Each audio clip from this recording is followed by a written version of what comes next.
بسم الله الرحمن الرحيم. الحمد لله رب العالمين، وصلى الله وسلم على سيدنا ومولانا محمد النبي الأمي وعلى آله وصحبه وسلم أجمعين. waxaa ila daawataa kiliibkan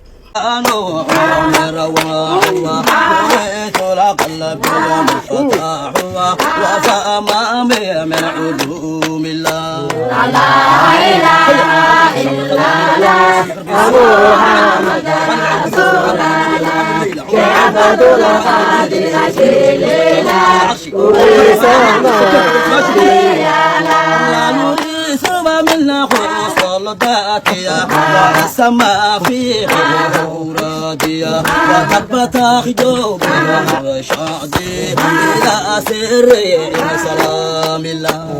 لا إله إلا الله محمد رسول الله عبد القادر شيلنا وسامع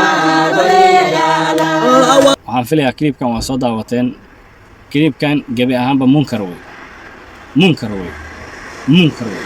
sidaas la ogaado. wax allaala wixii shariicada islaamka khilaafsan oo dhan munkar wey, ma ogolin mana ogolin. yaan dadka lagu khaldin. khawaarij fara badan baa ii soo diray oo maaragtaa idamka ilaahay dhahayo sanatiin manihin annaguna ma ahan beri baan ka nahay. wax ahlu sunnati wal jamaaca afcaal ay samaysana maahan, dhaqan ay samaysana maahan. waa dhaqan dad xumaha u bareeray wey, u bareeray culummada inay burush xaar la mariyaan. marka waa munkar loomana saarin kara culummada ahlu sunnati wal jamaaca ee suufiya. hada wabillahi tawfiiq, wasalaamu calaykum waraxmatullaahi wabarakaatuh.